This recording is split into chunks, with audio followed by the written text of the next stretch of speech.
तो friends 20 question तक हमने कल कर लिए थे। 21 से स्टार्ट करते हैं। तो जो फर्स्ट क्वेश्चन है वो है consideration must be there in term of. तो कंसीडरेशन किस टर्म में होना चाहिए, उसमें क्या क्या होना जरूरी है। तो ए रिटर्न प्रॉमिस होना चाहिए, बिल्कुल सही है। एन एब्सटिंसन और फॉरबियरनेस, ये भी सही है। डूइंग ऑफ एन एक्ट, ये भी सही है। ऑल ऑफ द अबो, तो इसका आंसर आ जाएगा ऑल ऑफ द अबो, क्योंकि तीनों की तीनों करेक्टरिस्टिक्स होनी चाहिए किसमें, एक कंसिडरेशन में। उसको अगर हम वैलिड कंसिडरेशन कहते हैं तो उसमें इन तीनों करेक्टरिस्टिक्स का होना जरूरी है। उसके बाद है second question, what who will work as president in case of absence of the president of state commission।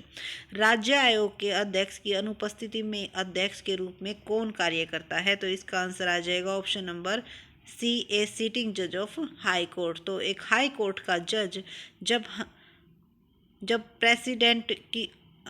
President of state commission की एब्सेंस में काम करता है। उसके बाद है question number third, the act of buying any assets with making full payment is known as. तो किसी भी संपत्ति का पूरा भुगतान करके खरीदने की प्रोसेस को हम क्या कहते हैं, इसे हम हायर परचेज कहते हैं।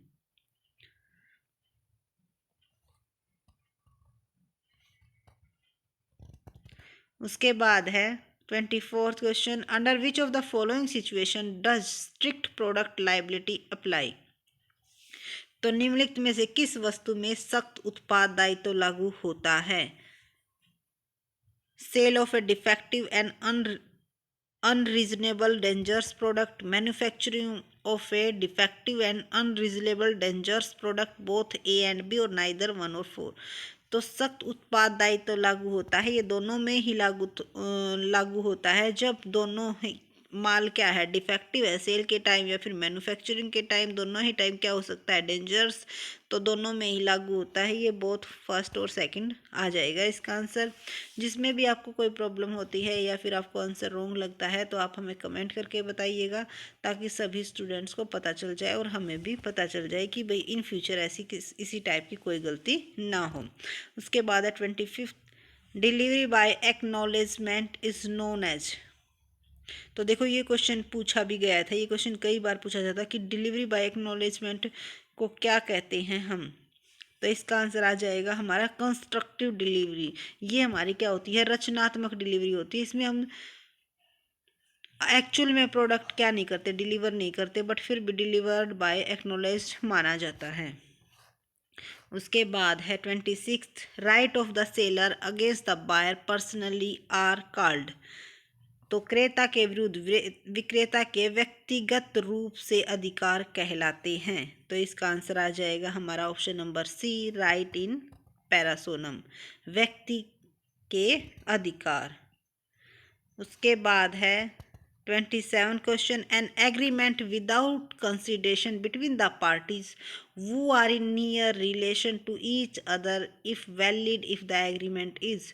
तो देखो कोई भी एग्रीमेंट वैलिड कब माना जाता है, जब वो रिटर्न में हो, रजिस्टर्ड हो, based on natural love and affections की वजह से हो। तो तीनों की तीनों उस वैलिड होने के लिए एग्रीमेंट में होनी जरूरी है। तो इसका आंसर आ जाएगा ऑप्शन नंबर 4, ये हमारे लॉ के क्वेश्चन हैं।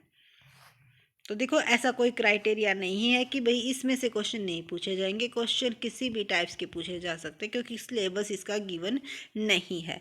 विच of the following would account for the interest charge related to hire purchase. तो देखो इसमें डेबिट और क्रेडिट को मैच करना था। तो देखो निम्नलिखित में से कौन सा किराया खरीद से संबंधित ब्याज शुल्क के लिए जिम्मेदार होगा। तो इसका आंसर आ जाएगा हमारा option number A, hire purchase interest, और कौन, सप्लायर। सप्लायर जिम्मेवार होगा और हायर परचेज डेबिट इंटरेस्ट होगा। उसके बाद है 29th question, in case of red herring prospectus the refund is made with at interest rate. तो इंटरेस्ट रेट में इसका आंसर क्या आ जाएगा, ऑप्शन नंबर 3, 15%। तो कितना इंटरेस्ट देना होता है, 15%। जब हम क्या करते हैं, रिफंड करते हैं अमाउंट को, तो उस टाइम देना होता है हमें ये। उसके बाद है under which section of the act the term company is defined, तो किस टर्म में कंपनी की जो डेफिनेशन है वो डिफाइंड है, तो हमारा जो सेक्शन 3(1) है उसके अंदर इसकी जो डेफिनेशन है वो दी गई है। उसके बाद है 31, the rule of majority is not applicable when, तो रूल ऑफ मेजोरिटी कब एप्लीकेबल नहीं होता है, the act done is illegal, बिल्कुल सही है, जब एक्ट क्या हो, इलीगल हो।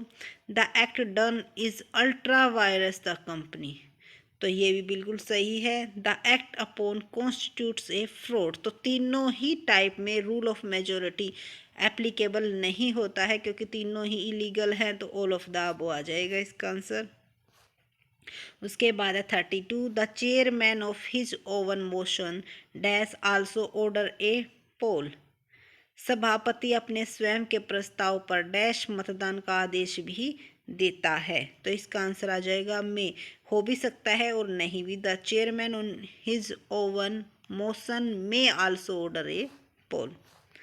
उसके बाद 33, according to company specification of definition detail amendment rules 221, small company means a company other than a public company having, तो देखो जो स्मॉल कंपनी है अकॉर्डिंग टू जो हमारा कंपनी एक्ट 2021 में अमेंडमेंट हुआ है उसके अकॉर्डिंग पेड अप कैपिटल उसकी 2 करोड़ से ज़्यादा की नहीं होनी चाहिए और टर्न ओवर 20 करोड़ से ज़्यादा का नहीं होना चाहिए, तो ऑप्शन नंबर फर्स्ट आ जाएगा। उसे हम क्या कहेंगे, स्मॉल कंपनी, जिसकी पेड अप कैपिटल 2 करोड़ रुपए से अधिक नहीं है और टर्न ओवर 20 करोड़ रुपए से अधिक नहीं है।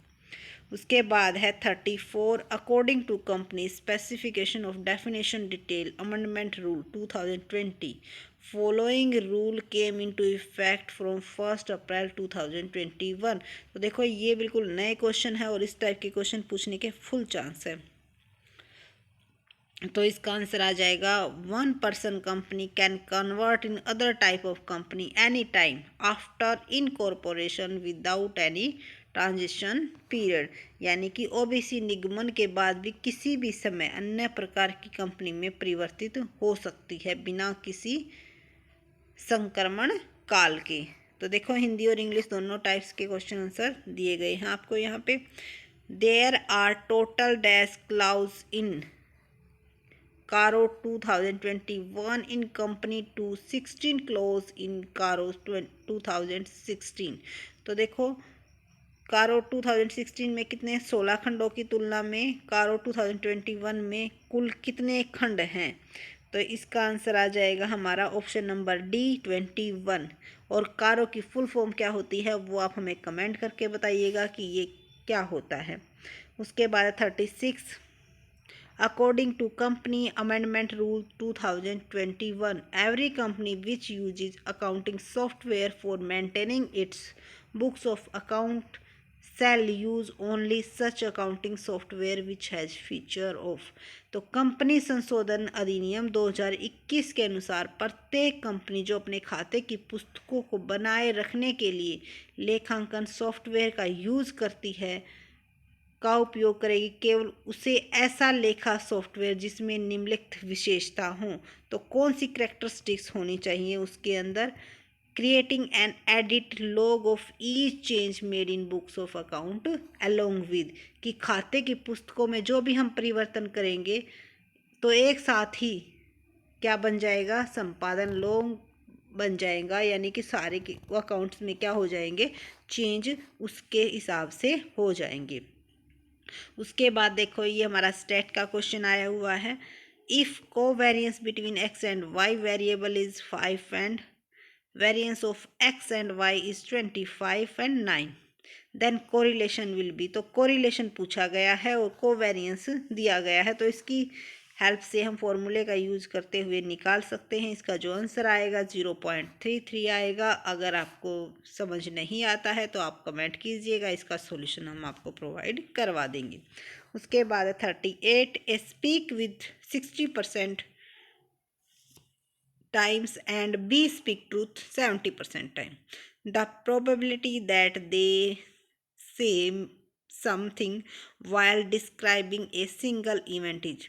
देखो ए 60 बार सच बोलता है, बी 70 बार सच बोलता है, तो प्रोबेबिलिटी निकालनी है कि वे दोनों एक ही बात कहेंगे, या तो सच कहेंगे या फिर झूठ कहेंगे। तो इसकी क्या प्रोबेबिलिटी होगी? तो इसका आंसर आ जाएगा हमारा ऑप्शन नंबर सी 0.54। उसके बाद है 39 क्वेश्चन। देखो ये सारे स्टैट के क्वेश्चन हैं, हमारे 4-5 क्वेश्चन आएंगे स्टैट्स के। तो if mean is 48, median is 47, then mode will be. तो मोड की वैल्यू आप कैलकुलेट कर सकते हो अगर मीन और मीडियन की वैल्यू दी गई है। तो इसका आंसर आ जाएगा हमारा ऑप्शन नंबर सी 45। उसके बाद Spearman rank correlation coefficient when rank are equal. तो रैंक और इक्वल होती हैं तब स्पीरमैन रैंक कोरिलेशन कोफिशिएंट अगर हम निकालते हैं तो कौन से फॉर्मूले को यूज़ किया जाता है? इसका आंसर आ जाएगा हमारा ऑप्शन नंबर बी 1-6। डेविएशन जो होता है हमारा रैंक जो दी उसका स्क्वेयर प्लस 1/12, और जो आइटम जितनी बार रिपीट हुई हैं उतनी बार 1/12 m की पावर -m1 और n3 -n टोटल आइटम्स का क्यूब -n, या फिर इसको n ब्रैकेट में n² -1 भी लिख सकते हैं, इसमें कोई प्रॉब्लम वाली बात नहीं है। तो इसका आंसर आ जाएगा ऑप्शन नंबर सेकंड। तो आज के ये थे नेक्स्ट 20 क्वेश्चन। कल मिलेंगे नेक्स्ट 20 क्वेश्चन के साथ। आपके कितने आंसर सही मिले कमेंट करके ज़रूर बताइएगा। और अगर आपको कहीं से भी वीडियो समझ में ना आई हो, या फिर आंसर सुनने में कोई दिक्कत हुई हो, या फिर आप कोई सजेशन देना चाहते हैं हमारी वीडियोज़ के प्रति, तो आप हमें कमेंट करके ज़रूर बताइएगा, हमें बहुत अच्छा लगता है। Thank you.